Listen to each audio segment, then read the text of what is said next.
Tonight, a man pleads guilty over the alleged murder of a Tarawi man back in 2005. And tourists visiting Wyre are urged to book ahead as operators experience a surge in demand. With the latest from around the region, your nightly news with John Hunt begins now. Good evening. A Tarawi man who allegedly killed a fellow local in 2005, then stole his disability payments for a number of years, has pleaded guilty to murder. The suspected killer was arrested and charged late last year, following a 13-year cold case breakthrough. Garth Burley has more. He allegedly kept his victim's skeleton in the fireplace of a home, even showing the skull to friends. But today, the 30-year-old accused murderer pleaded guilty. Police will allege the man, who cannot be identified because he was underage at the time, killed 23-year-old Martin Meffert in 2005 in the small mid-north town of Tarawi. For 8 years following the killing, he's alleged to have drained $136,000 from Mr. Meffert's Centrelink account. He was arrested and charged in September last year in a cold case breakthrough by police. At the answer charge hearing in Port Augusta today, the prosecution asked to delay proceedings to secure more information, including cell tower evidence and new witnesses. But the defence replied that their client intended to plead guilty. The man will be remanded in custody before sentencing at the Supreme Court in October. A man was rushed to Broken Hill Hospital late this afternoon after falling unconscious at a Silverton tourist attraction. Emergency services were called to the Daydream mine around lunchtime after the 74-year-old Victorian was found unresponsive. Paramedics treated the man underground while a rescue operation was set up. He was helped out of the mine at around 3 p.m. and was treated for dehydration. Initially, when the ambulance got here, he was in and out of consciousness. He felt well enough to walk out, and with the assistance of the ambos and a few of other SES and fireys, he walked out. The man was not seriously injured, but was taken to hospital for observation.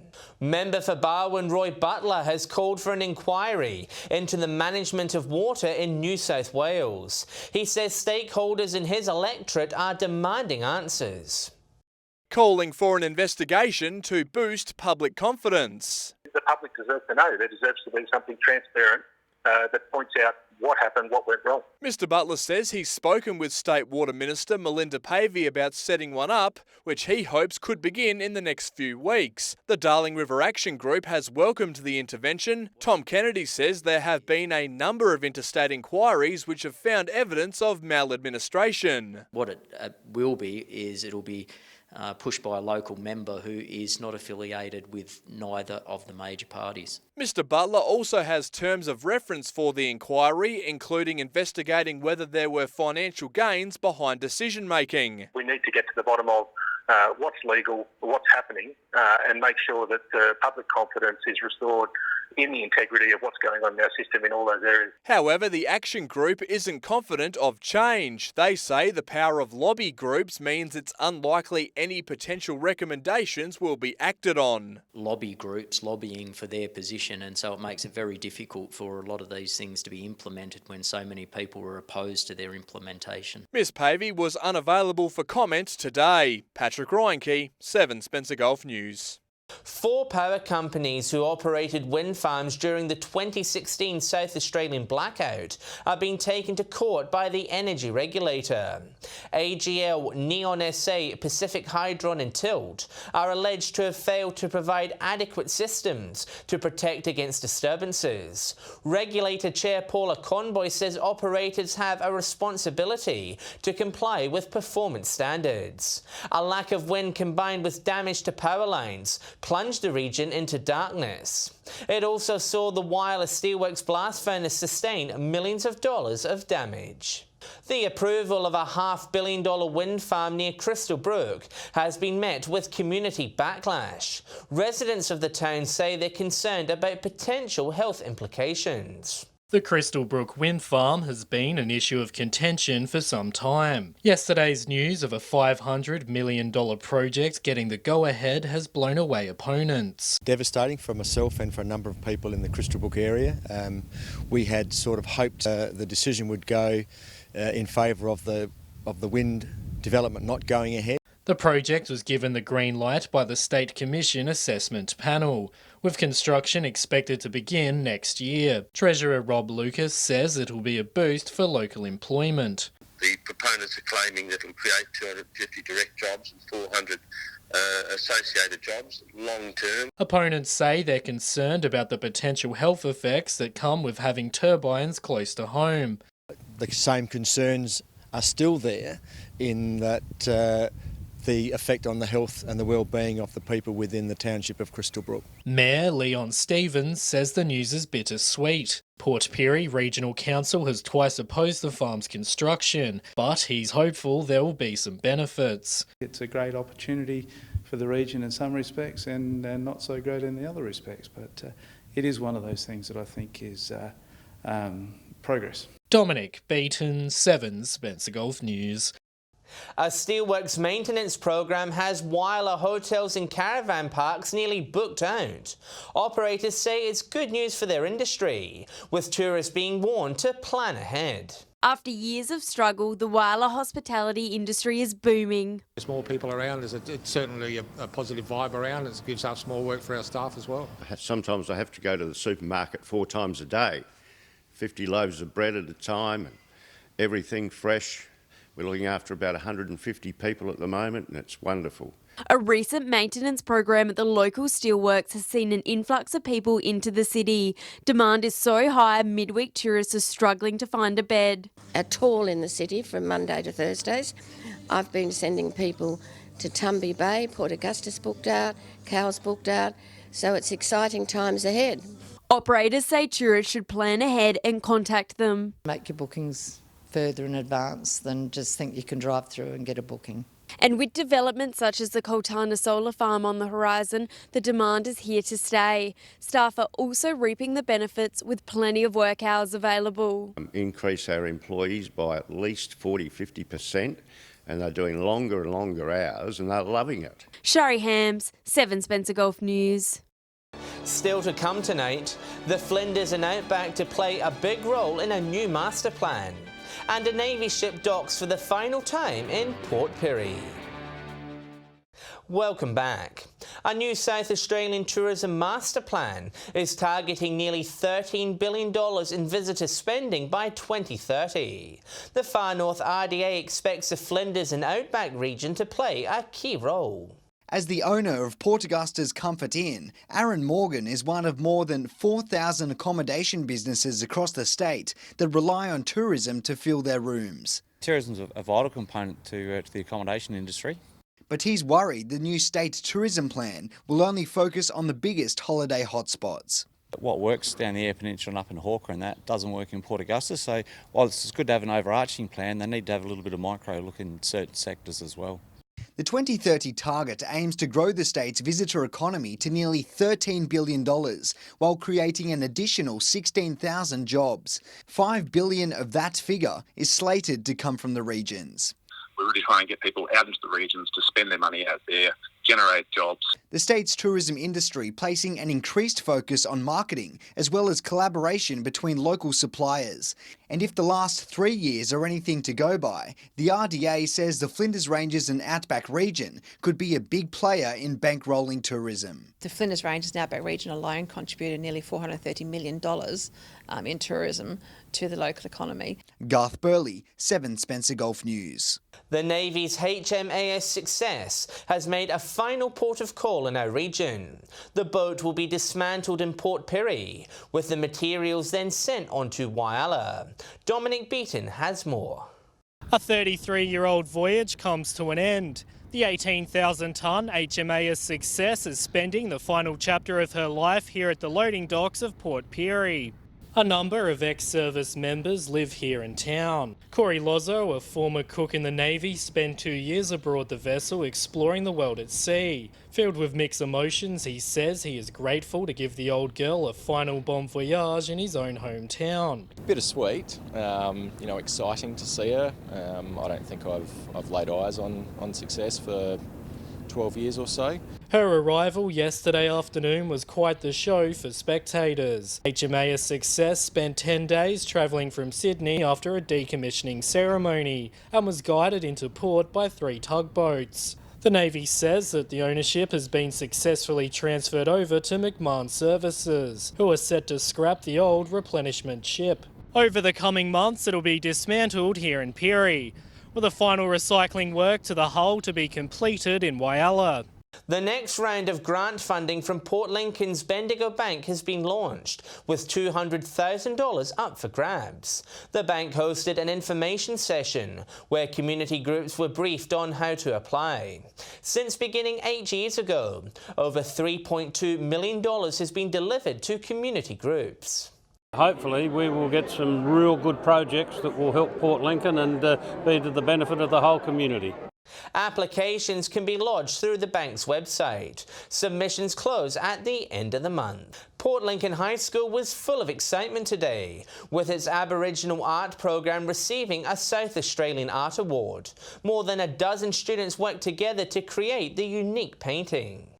A colourful spiral representing the Eyre Peninsula. Over a dozen Indigenous students worked together to create this piece. The initial idea behind the design was that it's sort of like a snake, which represents the land where we all come from.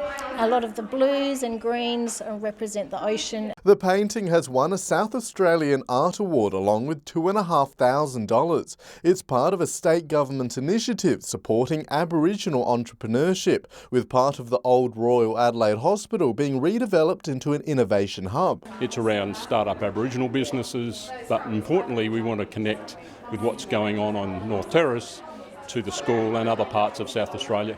The artwork will now travel to Adelaide, where it will be displayed in Lot 14 next door to the National Space Agency. Those involved say the program is helping connect local youths with creative opportunities around the state. We want to be encouraging young Aboriginal students to start thinking about what does it mean to be an entrepreneur.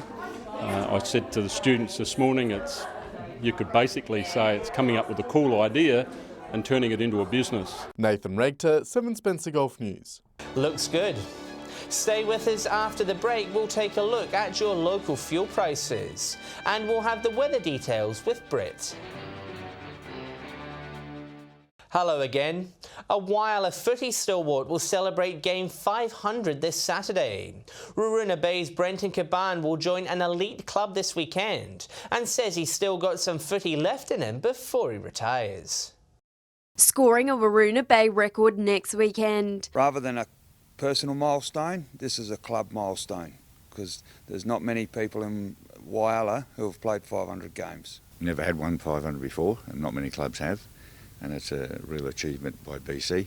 Playing since the 1980s, Brenton Caban has made this club his second home. He just played, he's worked on the side, coached a bit, and done a lot of work with the records and other stuff for the club over the years. He's one of the few from their back-to-back premierships in the 1990s still playing the game. 95 and 96 league premierships. 95 was really good because we were underdogs and weren't expecting to win. And then there's been a few reserves premierships. It's also a double celebration this week. Long-serving Tiger Christian Hines will also play Game 400 this Saturday. The lads that have played their junior football and then playing senior football, especially enjoy helping them and giving them a few tips. And there's still no plans to retire. Rather not ask the wife because she wants it to be yesterday, but I tried to retire once at 300 games, so I don't really want to make a call. Shari Hams, 7 Spencer Golf News. Time now for a weekly look at the region's pump prices. Here's Patrick with Fuel Watch. A very rare sight in this week's Fuel Watch, with every township either holding steady or experiencing a drop in their unleaded figures. Some of the reductions are very, very minor, but any green is good. Port Lincoln is still on $1.44 but looks to be on the way down. Whyalla has enjoyed a week of decreasing figures. The Steel City now paying the cheapest of anywhere in the Spencer Gulf at $1.35 a litre. Port Augusta is down a cent to $1.40. Port Pirie is still on $1.38. Kadina is a cent or so more. Here in Broken Hill, we're paying the most of anyone at $1.47. In Adelaide, it's been a good start to August, with the price tumbling down by 22 cents to average around $1.35. Turning over to diesel now, and it's been a mixed bag. Port Lincoln is holding at $1.49. The same can't be said for Whyalla, which ticked up to $1.50. Port Augusta, Port Pirie and Kadina are all paying about $1.48 to fill up. Broken Hill has broken even this week, but continues to be a pricey $1.54. Adelaide also seeing little to no movement and averages $1.43. Finishing off with Autogas as usual, and it's a very quiet week. Port Lincoln has seen green, but it's a small change. The same goes for Adelaide. Running through the other towns, Whyalla is on 93, Port Augusta and Kadina are on 89, Port Pirie on 83. Now remember that these prices are the regional averages and they do not reflect any one particular outlet. And if you do find a spot that does sell unleaded, auto gas or diesel for cheaper, be sure to let us know on our Facebook page. And time to take a look at what's happening in the weather. Here's Britt. Thanks, John. We've seen showers and rain across the region today. Broken Hill remaining dry with a top of 23 degrees, Port Augusta 21, Whyalla and Port Pirie both 19, Adelaide 15, Port Lincoln a rainy 14 degrees. Let's take a look now at today's clouds. That cold front is linked to a low in our south, and tomorrow it will bring showers and possible hailstorms. On the Gulf waters, westerly winds tending northwesterly at 25 to 30 knots with seas up to 2 metres, and the sun will rise at 7:07 in the morning. It's looking cold, wet and windy tomorrow, with the York Peninsula bearing the brunt, possible morning hail and winds up to 60 kilometres an hour. Port Augusta, Whyalla and Corn all with expected tops of 17 degrees, Woodner rainy and 16, Broken Hill also 16 with winds up to 45 kilometres an hour in the morning, Port Pirie expecting showers and a top of 16, 15 at Kadina, Port Lincoln, Cleve and Adelaide all 14, Coffin Bay 13, Clare 11. Looking further ahead now, and the winds may die down after tomorrow, but that wet weather is here to stay. Port Lincoln with rain expected on Friday and showers across the weekend. Cleve and Woodner both expecting showers Friday, Saturday and Sunday. Looking wet in Whyalla Friday and Saturday, cloudy on Sunday. Port Augusta with showers on Friday ahead of a cloudy weekend. Kadina with more strong winds and rain expected on Friday, showers Saturday and Sunday. Rain expected at Port Pirie on Friday, showers across the weekend. Clare with showers forecast Friday, Saturday and Sunday. Broken Hill expecting strong winds again on Friday with partly cloudy days through to Sunday. And John, before I go, the SES is advising the community to be prepared for tomorrow's windy weather. Secure your garden equipment, trampolines and other loose items, and be mindful on the roads. With the wet, drive to the conditions and never drive through floodwater. Thanks, Britt. And that's the local news this Wednesday evening. Thanks so much for joining us. I'll have some updates later on, but until then, enjoy your evening here on 7. On behalf of the team, it's good night.